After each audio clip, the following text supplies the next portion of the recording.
skies, and any showers across Scotland are going to clear away through the night too. Under the clear skies, turning a little bit chilly, particularly across parts of Scotland and Northern Ireland. Here, fairly widespread frost, perhaps even a touch of frost further south. Through Sunday itself then, high pressure dominating, and so it is going to be a settled day across much of the UK. Plenty of winter sunshine around, though that sunshine is going to be quite hazy at times because of some high level cloud. We'll also have light winds, but despite the light winds and the sunshine, it is going to be a little bit chillier than through today, albeit not feeling too bad because of the winter sunshine. As we go through the end of the day on Sunday, little change across much of England and Wales, though thickening cloud across parts of Scotland and Northern Ireland. Some gusty winds here too, and perhaps a few spots of rain, particularly for Orkney, Shetland and the Western Isles. Where we hold on to the clear skies and the light winds across England and Wales, it is going to turn very chilly indeed. Even in towns and cities, we're likely to fall a couple of degrees below freezing in some places, and so a widespread harsh frost and also some freezing fog patches to watch out for first thing on Monday. Through the day itself then, Monday starting off bright across England and Wales, but cloud encroaching from the northwest, so turning cloudy as we go through the day. Quite a cloudy picture through much of the day across parts of Scotland and Northern Ireland, and some gusty winds too, and a few spots of rain. Staying changeable across the north through the rest of the week, sunnier, drier towards the south, but quite chilly with some frost and fog overnight.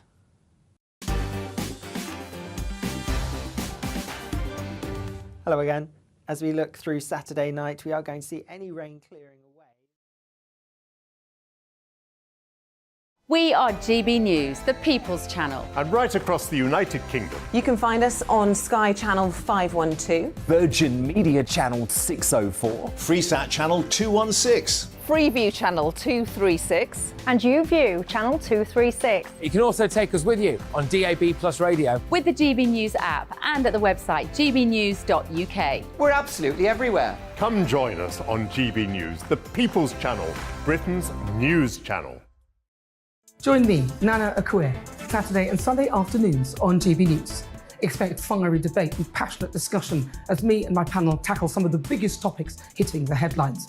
It's a place for everyone's opinion. No one gets cancelled, but no one gets an easy ride. Oh, she's on it today! Be ready for conversations that are fierce, frank, and of course, fun. Every Saturday and Sunday afternoon from 4 p.m. on GB News, the People's Channel. Join my show Farage, 7 p.m. till 8 p.m. Monday through Thursday, and there you will get opinion, analysis, debate, and I'll cover stories that nobody else dares to touch. You've been cancelled. Join the club. Oh my goodness me. And then for the last 15 minutes, talking pints. We're over a drink. We have a civilised conversation with someone. We very often disagree, but we do it in a grown-up way. Come and join me on Farage. Hello there, it's Eamon Holmes here from Breakfast on GB News. We're not just on your television and your screens, you know. We're on DAB plus digital radio, so you can listen to your favourite shows on the move. If you've not yet listened to GB News Radio, it's very simple. We're on your radio player and TuneIn apps, on your smart speaker, phone or tablet, or online at gbnews.uk. Take us with you wherever you go. GB News Radio. You never have to miss a moment of the People's Channel. Hi, Andrew Pierce here. Join me every Friday lunchtime for a proper no-nonsense debrief of the week's events. With special guests in the studio and the GB News team on the ground, I'll be getting you up to date with news, some intelligent discussion and my own sharp take. The weekend starts here with me every Friday lunchtime on GB News, the People's Channel, Britain's news channel. Join me, Lawrence Fox, on GB News. Frank, fun, fearless and sometimes serious. Much as I love a Friday night punch-up, what I really want is a battle of ideas. I want to look at things differently. I want to hear different voices and engage with your unique experiences. Every Friday at 7 p.m. on GB News. We are GB News, the People's Channel. Why not take us home with you by visiting the GB News shop at gbnews.store. You'll find all the official merchandise, a really good present actually for yourself, your friends or your family. We ship across the UK mainland at no extra cost. GB News, the People's Channel.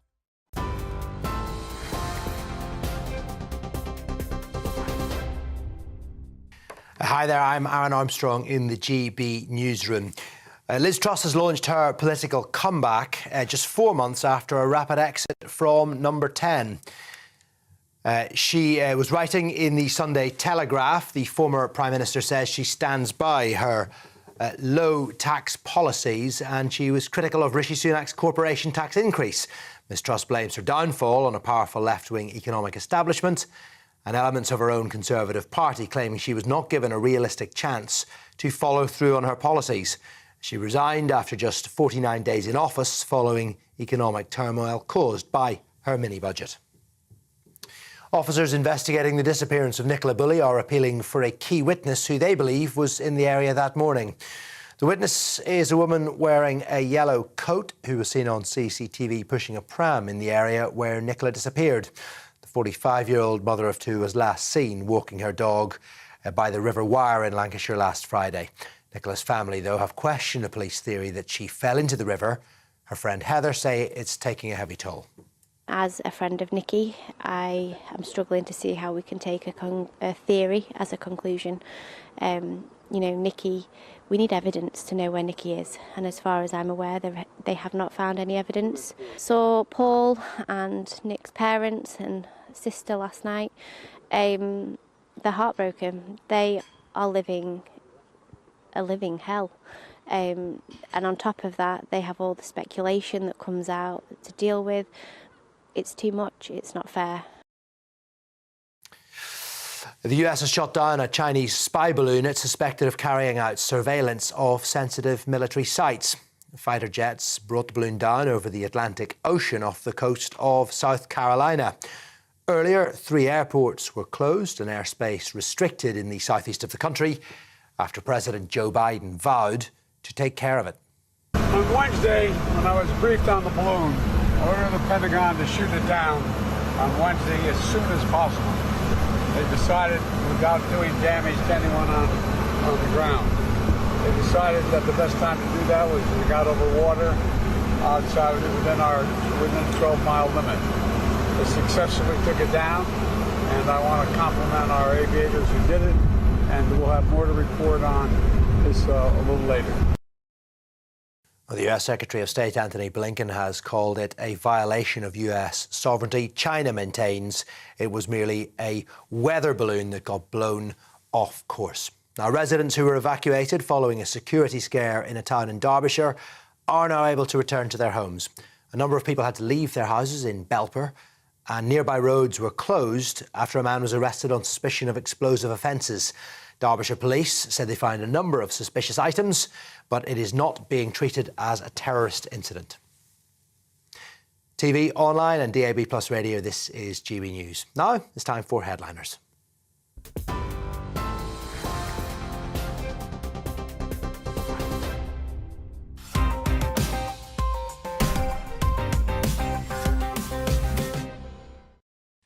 Hello, I'm Leo Kearse and welcome to Headliners, your first look at Sunday's papers. Joining me tonight are the two fabulous comedians, well, the best that are available in their price bracket on a Saturday night, Jonathan Cogan and Cressida Wetton.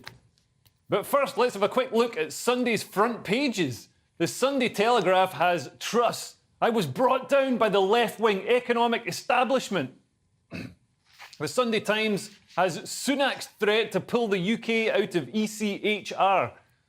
The Sunday Mirror has millionaire politician shamed. My hell is Tory MP's slave. The Sun on Sunday has I took Harry's virginity. So we're going to be covering that later and seeing what she said. The Sunday Express has lives at risk after cancer plan is ditched in the NHS. The Daily Star has glitter brawl. And those were your front pages. Let's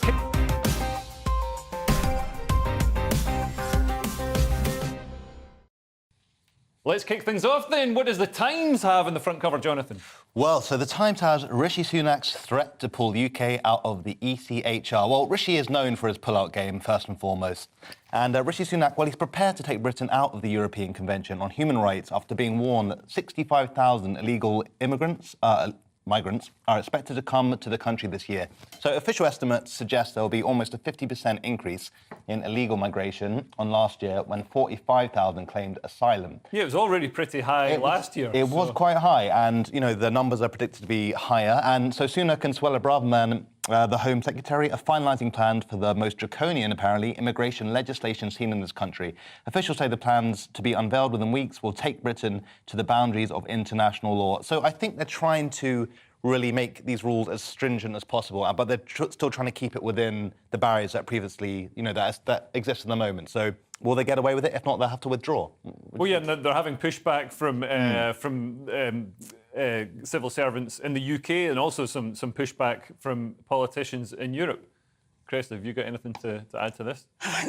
What have I got to add? Yeah, I think he's stuck between a rock and a hard place, isn't he? I mean, surely he's got to be... We can't have him letting us down on one of his 5 glittering promises. Yeah. Already. Didn't he say, just judge me on what my promises are? Yeah, judgment. I want to be held to account. Well, Rishi... But don't actually. I don't know, I don't think politicians mean it when they say they want to be held to account. I think that's the thing they don't want. But this is something that's rumbled on for some time now. And, I mean, last year, the illegal channel crossings were they're just at epidemic levels, and it's costing the country literally billions, not just millions, but billions to house and process the people. And it's a terrible situation. We've got a whole industry of lawyers, human rights lawyers, sprung up to ensure that once people set foot in this country, they can stay. And it's not always the most, as well as leaping the queue in front of legal migrants, they're not always the most sort of salubrious people. There's criminal elements. There've been terrorists. The failed maternity bomber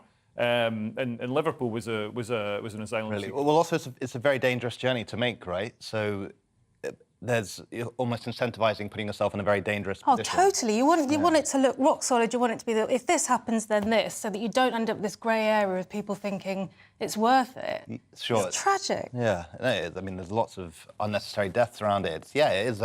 What's the best solution to this? I have no idea. Well, Australia managed to reduce their equivalent of cross-channel migrants. Obviously, their channel is a bit bigger because they're a proper island. But yeah, they reduced it to pretty much zero by just saying anybody that comes illegally then rescinds. Sent to New Zealand. You forfeit. Yeah, you instantly you're forfeit the right to stay, and also you get processed offshore. So it just removed that incentive to actually come illegally. Cool. Well, totally. So yeah. To the Telegraph now, we've got someone on Liz Truss, Cressida. Liz Truss, I was brought down by the left-wing economic establishment. So, Liz Truss, is she going to make a comeback? Isn't she? All the important people are saying no.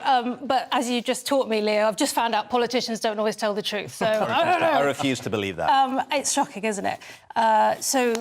She's on Monday. There's going to be a pre-recorded interview with a major national broadcaster. All we know is it's not the BBC. No, it might be us. I think she might be on headliners. You think I think they're going to. I didn't know I was going to be on tonight. I was last minute. Andrew. No, it's fine. I reckon they're going to bump Nick Dixon again. No, I don't know. So, yeah, that's exciting, isn't it? We're going to find out. It seems that a lot of the people have got support for her ideas about reducing tax, but not support for her. She's a bit of a political Billy No-Mates. Well, this is the thing. I mean, she says, one of her allies says that her tax cut plan failed because of institutional barriers put in her way. And it's like, no, it spooked the markets because she didn't announce any... It was all going to be funded by borrowing. She didn't announce any spending cuts to go along with the tax cuts. So, obviously, at a time we're going to massively increase borrowing, that's going to worry people who lend the country money. If, it's like if you lend somebody money and then all of a sudden you see them, borrowing even more money, buying Rolexes that they don't need. So I think if she'd announced public sector cuts, people would have had more faith in her. No, that's completely understandable. Something that jumped out to me in this article was saying that she has written a 3,000-word essay about her policies in the Sunday Telegraph, and all I can think about is somebody has discovered ChatGPT. She's done her homework. What's ChatGPT?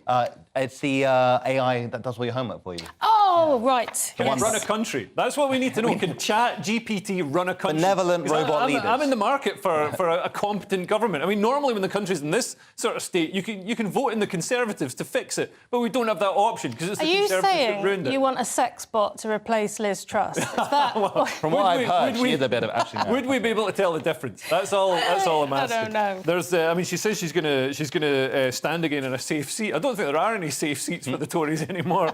But there's also a story in the Sunday Times about Biden shooting down a balloon. I mean, he didn't do it himself. Trump would have done it himself. Space Force. Are we worried about this balloon? I've been hearing Not people... anymore, it's been shot down. No, but I don't understand. Are they taking information from it all the time when it's in the sky? Or is it like old-fashioned holiday snaps? They have to wait to get it back to China and get their balloon developed? I think Chinese spy technology has advanced slightly from having a box brownie mounted to a balloon. I mean, they've still got the balloon, but I think it was beaming stuff back. There wasn't like a telephone cable just being slowly unwound with a yoghurt pot at the other end of it. But were you pleased to see this balloon shot down? I like to think it was a kid's birthday party that went wrong. Some 6-year-olds crying like, oh. Yeah. And the 6-year-old, being Chinese, would be working in a factory making some iPhones.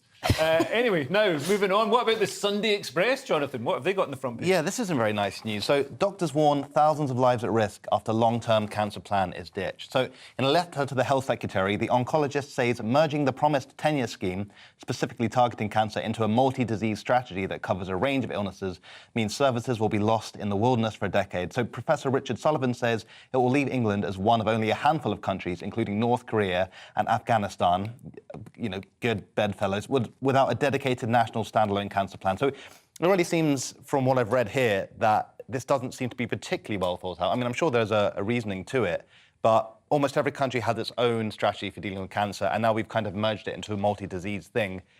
I would have thought cancer, because it kills so many people a year, affects so many people's lives, that this needs to have its own very specific, almost a war on it, so to speak. Right. Well, they announced a war on cancer. That's my idea. Nice. Yeah, and I hope it goes better than the war on drugs. Yeah. Or the war on terror. But yeah, I mean, apparently cancer the number of people diagnosed is set to rise by a third by 2040. So there's going to be millions of people, half a million people a year diagnosed with cancer. I mean, I guess because we're getting older. People living longer. Chemtrails. But isn't this hangover from the lockdowns and the missed screenings? Well, so many people we've missed. heard Exactly. so Well, we much already about. had that. So there are so many people who didn't get to have the treatment they needed because of COVID. And now it's just sort of adding to that problem, really. So this is another of Rishi's But was it one of his big promises? Well, it's part of the NHS. Rishi. I mean, yeah. It says here, every 4 weeks of treatment delay increases the risk of death by 10%. Right. It's got to be quicker. Yeah, absolutely. And Wales, Northern Ireland and Scotland have their own strategies. So England's going to be the only place. Maybe I'll go back and see my folks and get registered up there. Anyway, finally, the Sun on Sunday. And have they solved the mystery we've all been stuck on, Cressida? They have. I'm the older... Not me. I'm the older lady who took Prince Harry's virginity. It was only 5 minutes. Come on, there's no class in this. Sasha Walpole, who's 40. I don't know if that's relevant. Yeah, she's told The Sun that it was her. She says, I'm the woman who took Harry's virginity. It was literally wham, bam between two friends. Literally or figuratively, I don't know. Maybe it was musical, I don't know. The sex was passionate and sparky because we shouldn't have been doing it. Right. But he was 16, so that's not why they shouldn't have been doing it. Okay. And she was 18. Yes. Yeah. Yeah. That's good maths. So when they say older woman, I mean, not much. Well, Not much I thought they older, meant 40 at the time, but no, currently. If you were a prince, you'd just be working your way through, like, supermodels every day, not, like, behind a pub. I think this is... You'd be doing the Prince Andrew thing rather than the... Not the Prince Andrew thing. I'd be doing the... Who's a good prince? The artist formerly known as Prince. The artist formerly known as Prince. Yeah, I'd be doing his thing. OK. Wow. You'd be like the musical Prince. I'd be making lots Dogs of cry, comics have low self-esteem. I think it's really great that you're bucking the trend, despite... It's great. Yeah, that's true. Let's see if we can I was coddled too much. Let's see if we can break Jonathan down more after the break. So that's the front pages, and coming up after the break in a couple of minutes, we'll have Nicola Sturgeon failing to burgeon, Muslim leaders saying marriage is for breeders. What a time to be alive. We'll see you in just a couple of minutes.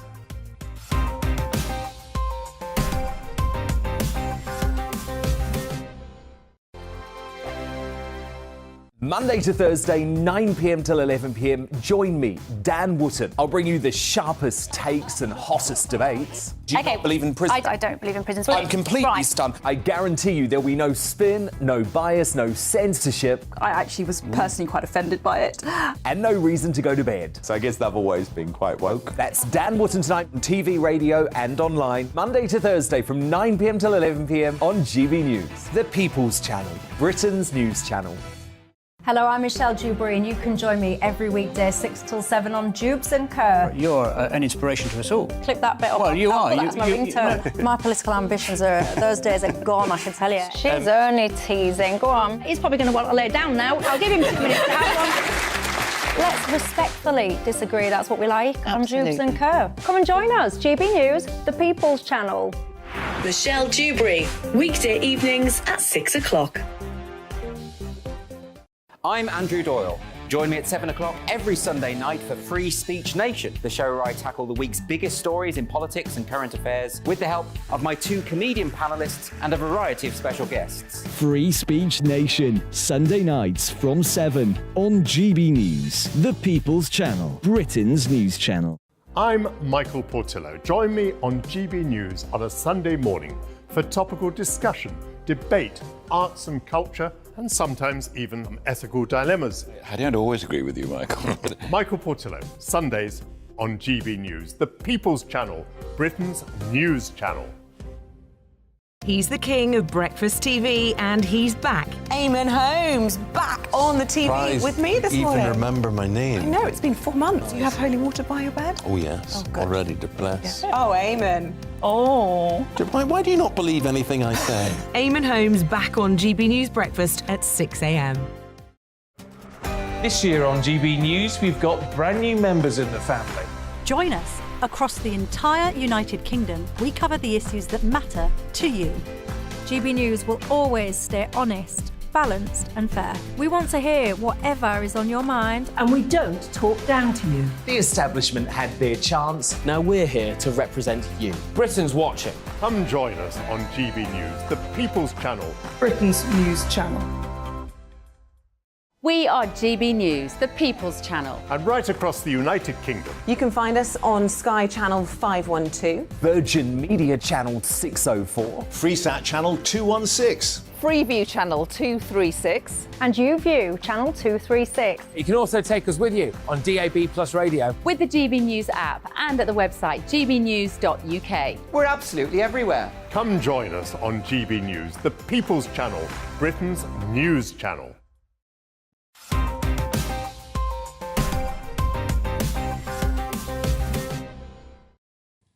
Welcome back to Headliners. I'm your host, Leo Kearse, and my comedian panel tonight is made up of Jonathan Cogan and Cressida Wetton. To the Observer first, and Boris's hospital legacy has been stalled by government bureaucracy, Jonathan. Who'd have thought it, the government being bureaucratic? I know, they're normally so quick and efficient. So revealed, only 10 of Boris Johnson's promised 40 new hospital projects have planning permission. So only a quarter of the 40 hospital construction projects that were at the heart of Boris Johnson's 2019 general election manifesto have secured full planning permission. So ministers have repeatedly claimed that the hospitals will be delivered by 2030, despite concerns from health chiefs and economists that woefully inefficient funding and rising costs will scupper the plan and put NHS capacity at risk. However, an investigation has revealed that only like a quarter of these actually have the planning permission to go ahead. So what's happened is a politician has promised something as part of his campaign, and then once he was in power, has not followed through with said promise. I mean, this is a... But it sounded like, I mean, saying we need 40 new hospitals, do we really? I mean, surely we just need staff in the hospitals that we've already got. The NHS No, the old ones are crumbling. The old ones are crumbling. Some of them... Get rid of the old ones. Well, we're supposed to be replacing them. We've still got 284 hospitals predating the NHS itself. Oh, really? And apparently lots of them are leaking. There's a huge maintenance backlog. But they built buildings well. They did back then. Well, I did think that. I did think that. Also, I've got some sympathy with Boris because I used to work in construction, and planning is a nightmare. And just because you don't have it today doesn't mean, you know, he should lobby his MP to chivvy them along because they're very slow. Isn't he his own MP, though? Right to himself. The thing about being Boris. If you want to write into your MP to get some planning permission moved along, you know, you can... Anytime you want to do anything. Right, yes, fair. But there is that planning heuristic where everything takes longer, it's more expensive and takes longer than you think it's going to do. That is across Yeah, all totally. industry, really. It was the bane of my... Building. Yeah, it's very difficult. And this red tape, I mean, this is just a sort of an example of the red tape that's holding Britain back, and NIMBYism and planning permission, you know, some of the things that are really holding back private enterprise as well as you know, development and the investment in the public sector. Well, for the sake of Ofcom, I disagree. Could you elaborate on that? Absolutely not. Moving on Do you now to think the Telegraph. do you think it's Boris's fault then? He shouldn't have No, overpromised. I'm is pro that- red tape. I work for Big Tape. You're pro red tape now. No, I'm with you. I used to work for a relatively small company that was trying to expand and planning permission. I was trying to look for new sites for this company. Right. And that was the bottleneck. And it's like, well, this was just after COVID. Come on, guys. Yeah. We need to Yeah, need to employ get the people. economy going. We need really to provide challenging. employment, and we need to. I take it you're building houses or some kind of No, buildings. actually, I was working for Bruce's Doggy Daycare, wonderful company. So what we're looking Shout for, out to Bruce. if anybody's Bruce got and check out. land that they'd like to, do give Bruce a call. So it's Doggy Daycare, is a growing business, or it could be if we were allowed to. I don't work there. Bruce's now, but, Doggy So there's all these ungroomed Labradors running around. Exactly. Oh, it's always In grooming with Surrey, you, Leo, for God's there's sake. this, yeah, exactly. Cockapoos. They do have grooming as well, actually. So you work for a grooming gang. That's interesting. Nice. The Sunday Telegraph now, and fraud is becoming so prevalent that it's a threat to national security, Cressida. It is. The government is actually going to take it more seriously. Fraud is going to be reclassified as a threat to national security under government plans. It's going to be added to the strategic policing requirement, and that means that forces are going to be required by ministers to treat fraud as a major priority. Some people are saying the police are going to take this more seriously than painting their cars in rainbow colours. I don't know if that's definitely going to happen. But at the moment, apparently only 1 in 1,000 offences are actually... You know about this, don't you? Because you used to work in... Yeah, I was a criminal intelligence analyst. But yeah, 1 in 1,000 fraud it's not a lot, offences is are it? actually are solved. I mean, bear in mind that is a far higher rate than burglary. But yeah, no, 1 in 1,000. That's ridiculous. So these are day-to-day frauds like, bank scams and all that kind of stuff. So my girlfriend is a complete victim for this kind of stuff. Maybe once every 6 months, she comes to me with a new story. I woke up at midday one day and I had about 5 or 6 messages from her saying, right, I've had a call from HMRC and I've gone to get some Amazon vouchers from the post office.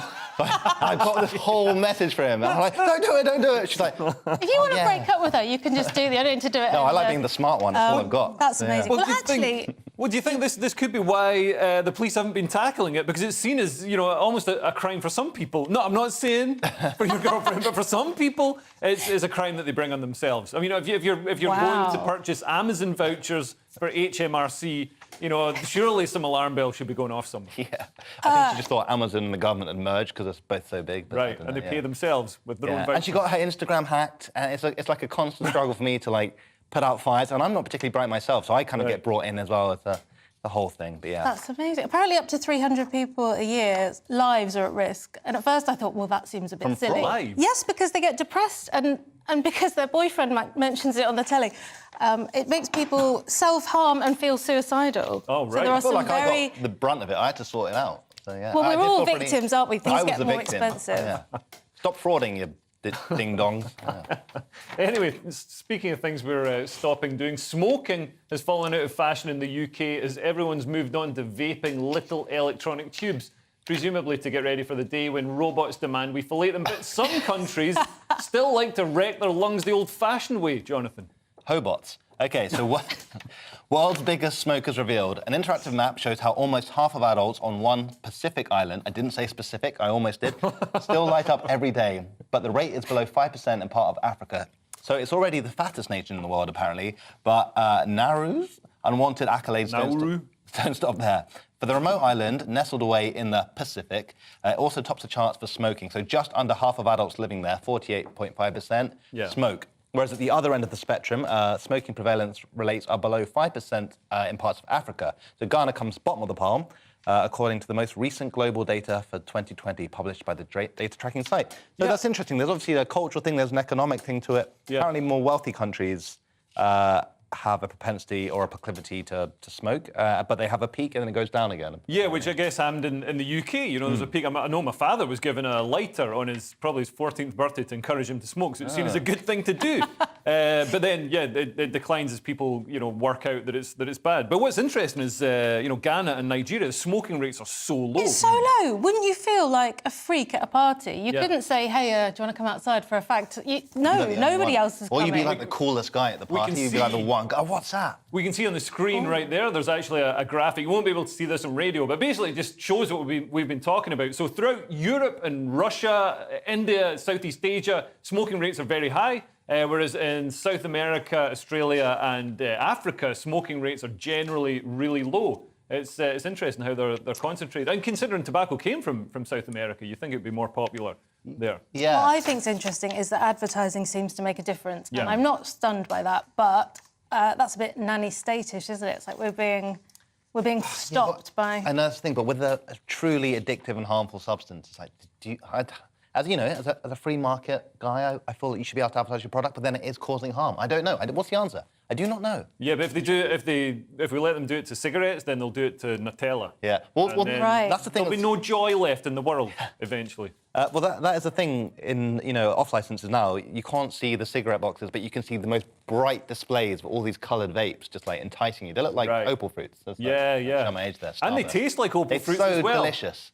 Not that I've tried them. But you don't even mind walking through a cloud of smoke from a vape because it smells like watermelon instead of B&H. Anyway, The Telegraph now, and Muslim leaders have concerns about sexual politics straying into religion. It doesn't sound like there are going to be any same-sex marriages happening in mosques anytime soon, Cressida. Well, it's not just concerns. They've actually written a letter. So Muslim leader, this chap, Paul Saladuin Armstrong, he's the managing director of the Association of British Muslims. He's written to the Archbishop of Canterbury, warning him about their concerns for school children. So the idea is that this guy's concerned that Muslim children will start to get taken out of schools.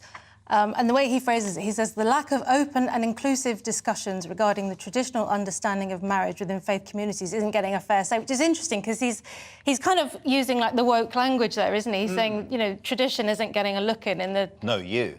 Yeah, he's doing a reverse. Well, it's quite interesting.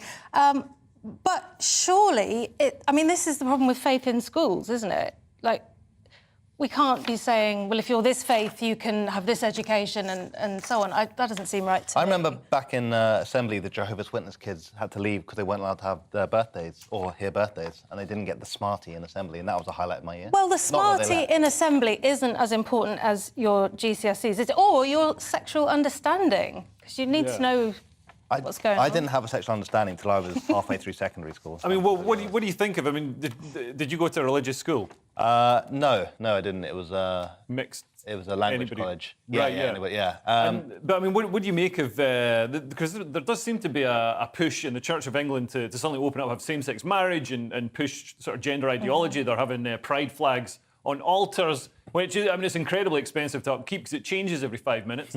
So you've got to add in triangles for trans and all the rest of it. Well, I do kind of see... I mean, it's essentially a clash of ideas and a clash of culture here because I guess it's a more conservative religion where you would focus on traditional marriage, and if that's not being taught, that's where the clash is coming. And now... a traditional marriage between one man and 5 women?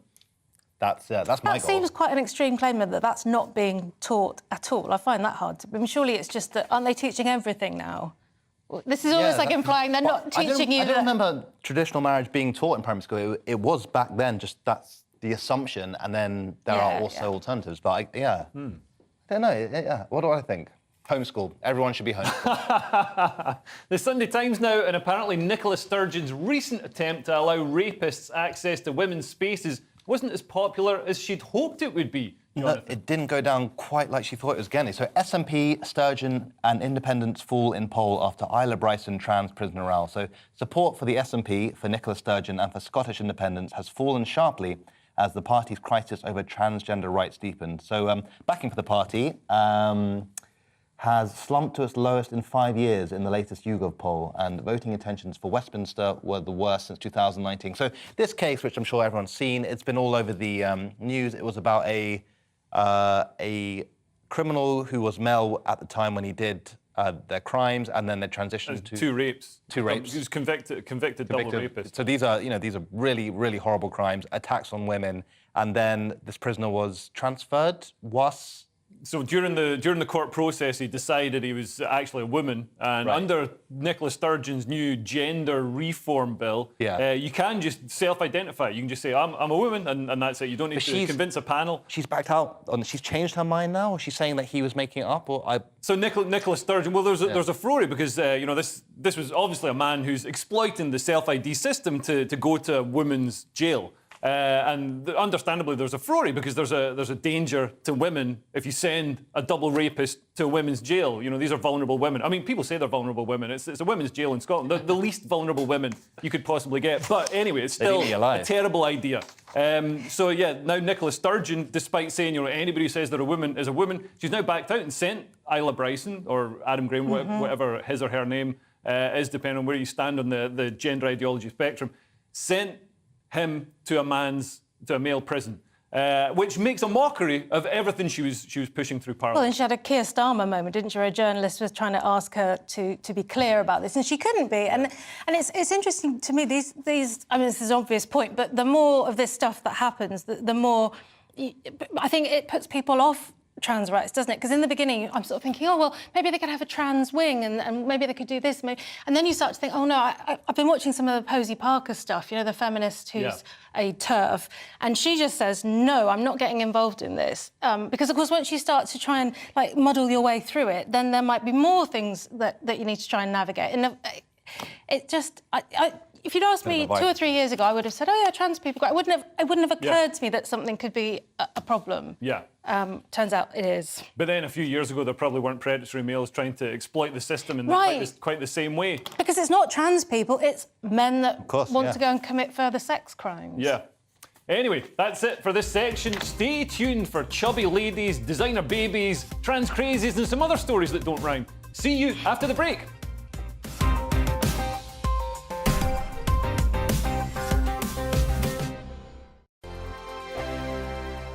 I'm Simon Evans. Join me on GB News for Headliners at 11 p.m. What's the scoop? I'll be joined by 2 of the country's top comedians. That's right. As we take a look at tomorrow's newspapers tonight. We're going to get into trouble. If it's a big story, we'll be covering it. Spill some tea on him. There we go. But we'll also have some fun. I wouldn't stick up a bank. My father didn't love me. So anyway. Headliners every night from 11 on GB News, the People's Channel, Britain's news channel. Monday to Thursday on GB News, it's Bev Turner Today from 10 a.m. We're going to be here for you, our GB News family, to keep you up to date, but also make you smile. The guy went from puberty to adultery. And I can't wait to bring a few of my own opinions. I have no time for cultural totalitarianism. We'll engage in passionate, but always polite debate, with your thoughts and opinions at the centre of it all. Only on GB News, the People's Channel, Britain's news channel. I'm Mark White. As GB News Home and Security Editor, I cover those key issues that are so important to you. Our authorities, our communities doing all they can to combat violent crime. With the public services under unbearable strain, why are we still failing to control our borders? Defence, the first priority of any government, has been continually hollowed out. Can we trust our politicians to protect the armed forces? Join me, Mark White, on GB News. We are GB News, and we'd like to say thank you to each and every one of you for bringing us your conversations, for helping our great nation find its voice. We are here for you on radio, television, and online, across England, Scotland, Wales, and Northern Ireland. It's not the BBC, you know, you actually get your facts right. We are proud to be GB News, the People's Channel, Britain's news channel. I'm Michael Portillo. Join me on GB News on a Sunday morning for topical discussion, debate, arts and culture, and sometimes even some ethical dilemmas. I don't always agree with you, Michael. Michael Portillo, Sundays on GB News, the People's Channel, Britain's news channel.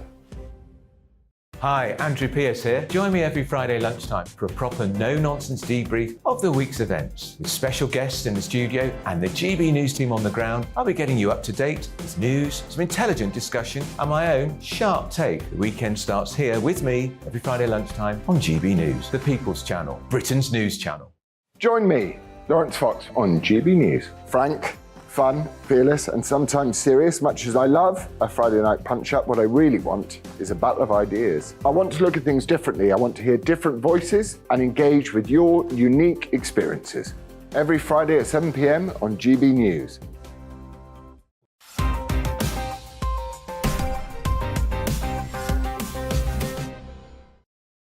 Welcome back to Headliners. We go to the Sunday Telegraph now, and we know that Britain's obesity epidemic has left us all disgustingly fat. Present company excluded, of course. But how did we get so fat? I always thought it was because Mars bars taste better deep-fried than they do steamed. But Cressida, can you enlighten us? Well, you're not far off. You'll be shocked to hear that we are a nation of overeaters. Adults in the UK are consuming up to 50% more calories than they realise. It's than they admit, surely. I mean, we've all had a lockdown. Do you remember when lockdown started? It was like March, wasn't it? So Yeah. I was having eggs every day, sometimes boiled. Mainly Easter. Yeah, it's bad. Everyone's getting bigger. In the 1970s, less than 3% of adults in England were obese. Now, 2021, 25.9% are obese, 37.9% are overweight. Apparently 50.7% of the UK diet comes from processed foods. Right, Which more is than half. a And lot, isn't processed it? food, well, there's a story the other night about processed food being linked to cancer, and strongly linked to cancer. To mood, depression, to, obesity, to all kind of illnesses. And It's so sad. testosterone production as well. Yeah. Well, it's like the porn of food, isn't it? It's made this... Super stimulus, right? I've heard this lovely phrase, hyper-palatable food. Okay. Which is... That's how I describe my comedy, as palatable. To no one. No, it's a real shame because, like you say, the obesity rate is just skyrocketing, and we were pushed this kind of narrative that, you should eat the food pyramid, you should eat your carbs every day. It just makes you fat, and it makes you fat, and it makes you slow, and... Triggers that insulin spike. And this article is, in fact, saying that food now sort of tricks us. So as hunter-gatherers, it'd be very rare that we found food that had fat, and salt and sugar all at once. I mean, you very rarely come across a tub of Häagen-Dazs as a hunter-gatherer. So now, we can be tricked. It's almost like giving us a drug or something. It leads to that spike in endorphins It's or a massive whatever. dopamine spike, for sure. I mean, I've actually recently downloaded an app that just counts every single calorie that my girlfriend eats. It's amazing. It's really useful. It's really useful, isn't it? You're so bad. And so many people complain that they've got like an underactive thyroid. It's like, no, you've got an overactive fridge door. That is what's going on there. Anyway, we stick with the Sunday Telegraph. And should you feel guilt if you dodge redundancy? Well, at GB News, we believe random firings are good for morale. Hope you've not made any big purchases lately, Jonathan. Right, so workers who avoid redundancy need survivors' guilt support. So a report suggests that companies should not congratulate people on still having a job to avoid adding to guilty feelings. So workers who avoid layoffs need survivor guilt support, HR experts have suggested. That just sounds like HR trying to justify their own jobs. We need to, don't fire us, please. Yeah, no, I don't get on with HR. I've been fired from every job but this. So Russell HR consulting firm, based in Milton Keynes, well, there's your first red flag, says practical support for remaining employees can help to reduce negative responses. Often this takes the form of regular discussions with employees on a one-to-one basis. That sounds so long and slow and costly. And the organisation of extra training to enable survivors to perform effectively. Or maybe people are just stressed that everyone around them is getting fired. Maybe that's the thing. They don't feel guilt. They feel worried that there's no job security. Like, all these tech firms have just laid off hundreds of thousands of people, which I found quite funny. But also at the same time, it's just... That is the stress. I don't think you get survivor's guilt for that. You say that, but there's a little mention down here of remote workers. I never read the second page. Well, never. Remote workers... You're fired. I feel so bad. I don't. Remote workers who survive redundancy rounds are more likely to feel the guilt. That's because they're working from home. Oh, so none of them they were feel doing guilty. Maybe they feel worried that they're actually going to have to start working because the other people who are carrying them are all that's gone. true. And surely they wouldn't need to fire as many people if they didn't hire as many HR people to counsel people on What you're survivor's saying is guilt. we should start with HR, sack them all, and then... You need like one person One HR. in HR to process holidays. One and that's chill about guy, it. just one chill guy in Yeah, HR. none of these, equality, diversity, and inclusion coordinators or training coordinators. The amount of training. When I worked in the public sector, the amount of training. You'd think I'd be able to build the Sistine Chapel or perform brain surgery. But the amount of training I had. But no. Instead, I just know all the ways that I can be called a racist. Yeah, well, I had Ofcom training recently, and I just played my Game Boy the whole way through it. Not really, I listened. Twitter for that. Yeah. What would the Americans say? We don't celebrate success, do we? No, we don't. We don't have much to celebrate, though, to be fair. The Observer next in a story about scientists editing the genes of babies. Cressida, you've been altering your genes since Christmas, I hear. That's the previous story. Yeah, this is mad. I think it's mad.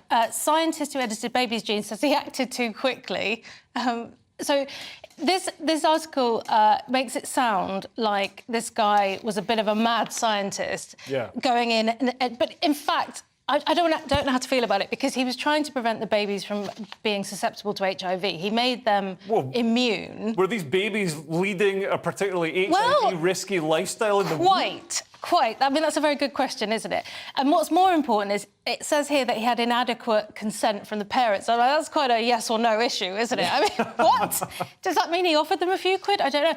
Anyway, he served a 3-year prison sentence, but next month he's going to be giving a speech at Oxford University, which that makes me think, well, maybe there's more to this story than just a mad scientist edited a baby's gene. I mean, that's just crazy. So you might know some interesting and important things, as well as being completely oblivious to consent or proper procedures. Which, to be fair, I mean, we've seen across a lot of medical institutions, we've seen across a lot of, the consent isn't always the key thing. For balance, AstraZeneca.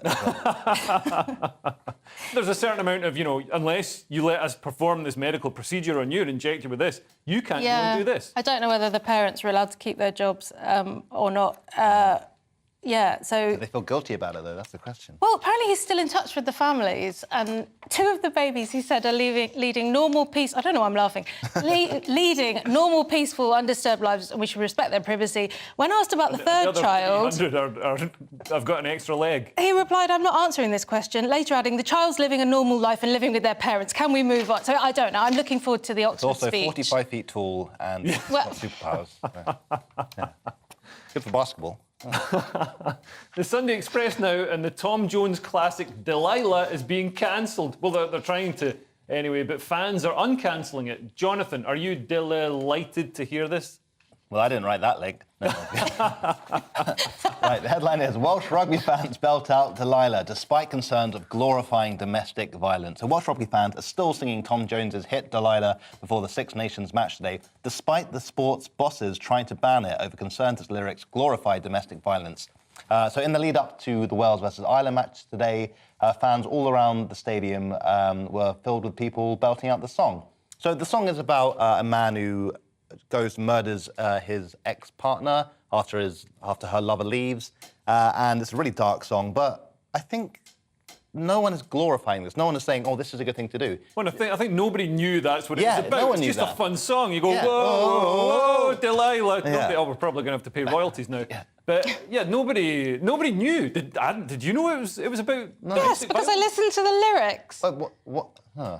I only know the chorus. No, I totally know. But as I want to give the alternative view here, it's going to be a really difficult minute. What can I say? Obviously, it's a very serious issue. I would like to have thought that the grown-ups going to see these games were to be trusted, but obviously people can get quite boisterous around sport. I think the real issue here is that people are concerned that, don't we hear these statistics that when the World Cup happens, I know this is rugby, I know it's different shape ball, more men get rugby, smaller shorts, bigger thighs, that's the difference. During these events, more women suffer domestic violence, don't they? And this is an acknowledgement of that. Sure. But basically, I agree with you. No, but I don't think the Tom Jones... I mean, I know you're just playing devil's advocate here, but what if, for balance, we added a song about killing one's husband to sort of make it even? You'd probably be celebrated for that. Yeah. Well, it's a tricky issue. Well, the thing is, it's where do you stop, isn't it? Cisgender, pale, stale male. I'm amazed that hasn't been a hit. It's not now. Yeah. Let's release it. Christmas banger. Yeah, but it does seem ridiculous to assume that rugby fans, as soon as they sing Delilah, they're going to sing this Tom Jones song and then be like, wait a minute, I need to go home and commit domestic violence because of this lyric in this song. It's like, it's an absolute nonsense. Well, and what do you cancel next? This is how we end up with people not being able to watch Hamlet and, I'm sorry, but the whole... more degenerate pop music. The whole point of artistic expression sometimes is to explore the bad stuff and not actually do it. Because that's where the fun stuff is. Anyway, The Telegraph now, and I don't know why anyone would want to join a student feminist society, but a court has ruled that a Bristol University feminist society can exclude trans women. So that's me out. Cressida, tell us more. Well, this is back to our Sturgeon story, isn't it? In February 2021, Bristol SU Student Union demanded that Raquel Rosario Sanchez, its president, stand down before banning her from leadership posts for 2 years because she was a TERF, a trans exclusionary radical feminist, saying that she only wanted biological women to be able to join this group. And she's won. So they were taken to court by the Students' Union.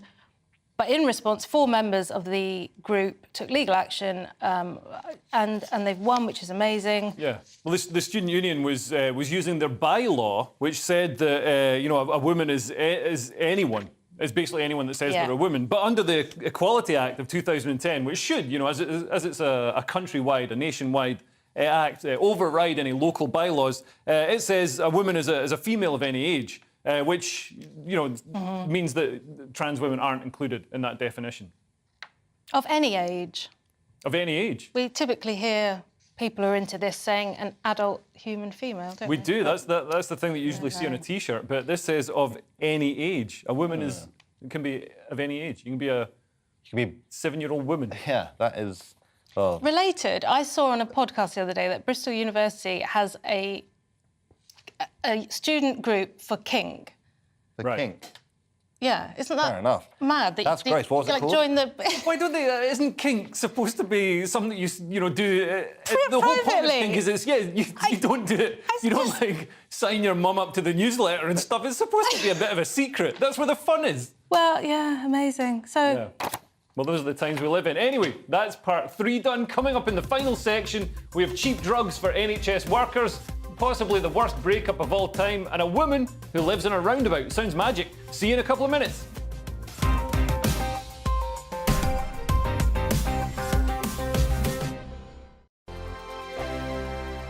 Here on GB News Live, we'll be keeping you in the picture, finding out what's happening across the country and finding out why it matters to you. We'll have the facts fast with our team of reporters and specialist correspondents. Wherever it's happening, we'll be there from 12 noon on TV, radio and online. GB News, the People's Channel, Britain's news channel.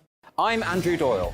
Join me at 7 o'clock every Sunday night for Free Speech Nation, the show where I tackle the week's biggest stories in politics and current affairs with the help of my 2 comedian panellists and a variety of special guests. Free Speech Nation, Sunday nights from 7 on GB News, the People's Channel, Britain's news channel. Join me, Patrick Christie's, Monday to Friday, 3 till 6. We tackle the day's news agenda like you've never seen before. It's high tempo, high octane, the most controversial topics and the best guests. You will not be able to take your eyes and ears off it. I'm not afraid to ask the questions that you really want answered. 3 till 6 p.m, Monday to Friday on GB News, the People's Channel, Britain's news channel.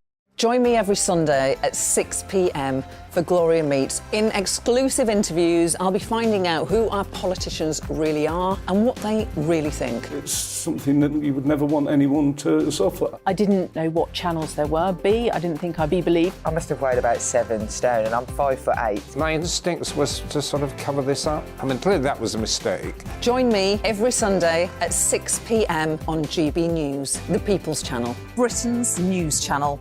We are GB News, right across the nation. You can get us on television, on radio, on digital. We're absolutely everywhere. Amazing! You see, amazing! You remind me of me in the European Parliament. But here's the most important bit. We are not part of the mainstream establishment. We think and speak just like you do. We are the People's Channel. Magnificent. That's really, really thoughtful. Come and join us on GB News, the People's News Channel.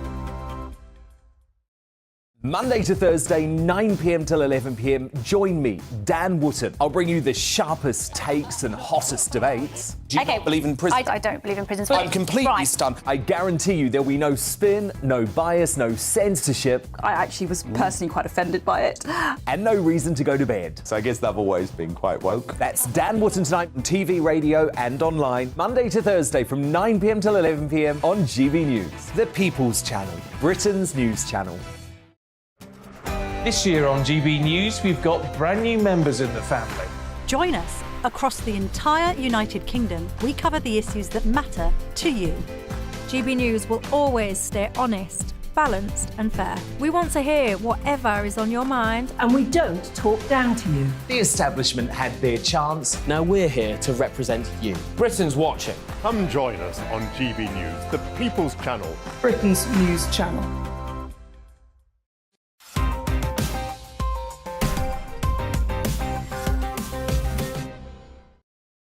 Welcome back to the final part of Headliners. We jump straight back in with the Sunday Mirror, and a new planet has been found in our cosmic neighbourhood. How long until it gets gentrified, Jonathan? Oh, they're coming for it. So astronomers find a planet in the habitable zone just 31 light years from Earth. So a planet called Wolf 1069, nice B, has been found 31 light years away from Earth, which has the same mass as our planet and is in the habitable, say the word for me? Habitable zone due to its temperature. I'm not an idiot, honestly.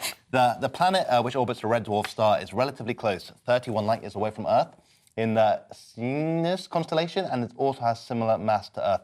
So we've discovered about 5,000 exoplanets so far, which basically mean planets in other solar systems, not our own, and in other galaxies. And we can tell them due to variations in light and how it wobbles, and we can work out the gravity and the size and where they are compared to the stars.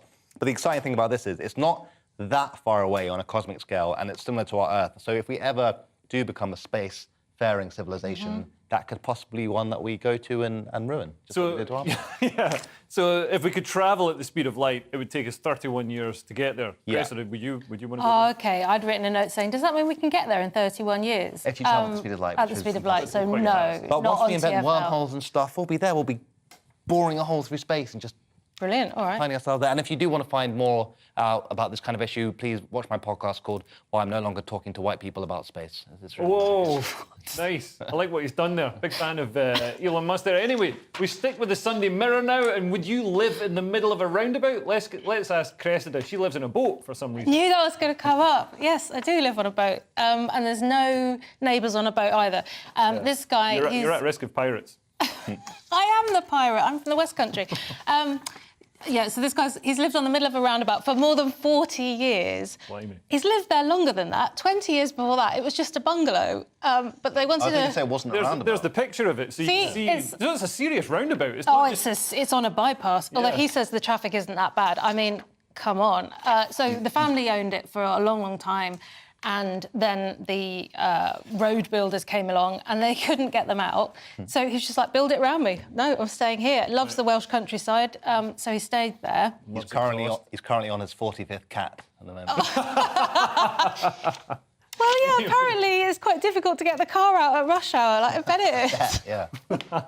Anyway, here's a story about rubbish and Lord of the Rings. No, it's not the dumpster fire that was the new Amazon Lord of the Rings show. It's something slightly lower budget, but much more entertaining. Jonathan, you've got this one. I do. So, a refuse firm, Lord of the Bins, ordered to change its name by Tolkien franchise. So, the two-man waste collection business was contacted by Middle-earth Enterprises, which owns worldwide rights to The Hobbit and Lord of the Rings trilogy. So, the pair has been issued with a cease and desist after they were claimed they were in breach of the well-known franchise trademarks. As well as changing the firm's name and website, they have been forced to ditch the company slogan, "One ring to remove them all," which I really like it. You can phone them up. That's a beautiful slogan. This is just ruined Tolkien for me. I mean, I already thought it was rubbish, like just nerdy stuff, like little hobbits running about stuff, but like with one ring to remove it all, that is beautiful. How could they destroy? How could they be so precious? Nice. I have come up with a couple of extra names for the company just in case. Other movie tie-in, so Mission Bin Possible is one. Nice. Bindiana Jones is another. And Brokeback Mountain, just because it's my favourite film. Right. Yep. No Osama bin Laden. We'll take your Laden bin away. We'll workshop it. We'll workshop it. Yeah. I just hope they don't give ideas to other people, because there's a kebab van called Jason's Donner Van. That in Bristol. Yeah. And I do not want that to go. That is one of the that's an institution in the UK, I think. Anyway, the Daily Star next, and lots of businesses offer discounts to NHS staff. But this business is selling something that might put customers in hospital. Cressida, are you going to borrow someone's NHS card next time you go to score some crack? Absolutely, I am. This is brilliant. Drug dealer offers NHS staff and teachers, so it's NHS staff and teachers discount in solidarity with strikes. How good is that? People on Twitter have been saying that he's doing more for NHS workers than the British government, and somebody's brilliant joke. I don't know if it was you, Jonathan. It said, smoke out to help out. Brilliant. I think this is great. I mean, we know there's a backlog in the NHS. If they're getting cheap speed, won't that kind of, like, get things going a bit? That is true.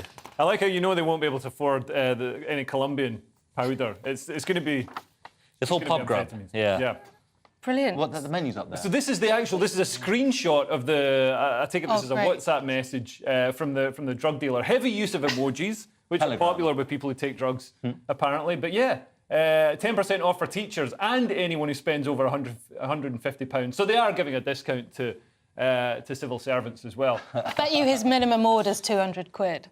Yeah. Someone send me that later, please. Yeah. Brilliant. I wonder how they found that. Anyway, finally, in the Sunday Mirror, we have an example of China's police state overreach. A woman called the police for being dumped. You seem like the sort of man who'd have women calling the police on him, Jonathan. Yeah, it's happened a couple of times. So, wait, what? No, yeah, this is a sad story. So a heartbroken woman in China calls police after her boyfriend dumps her for no reason. So a jilted lover, she phoned the police after her boyfriend broke up with her. And basically the policeman was really nice and helpful and he gave her some advice, and now she's lesbian, so yeah. Right. Is that... No, I don't know if that's genuinely what happened. She's not. She's just soothed. Oh, she's just sued. OK. We're gonna tweet about what actually happened. But that's all for tonight's show. But before we go, let's take another quick look at Sunday's front pages. The Sunday Telegraph has Truss. I was brought down by the left-wing economic establishment and your own incompetence, Liz. The Sunday Times has Sunak's threat to pull the UK out of the ECHR. The Sunday Mirror has millionaire politician shamed. My hell as Tory MP's slave. The Sun on Sunday has I took Harry's virginity. The Sunday Express has lives at risk after Rishi's cancer plan is ditched. That's it for tonight. Tune in tomorrow at 11 p.m. for more headliners. Bye.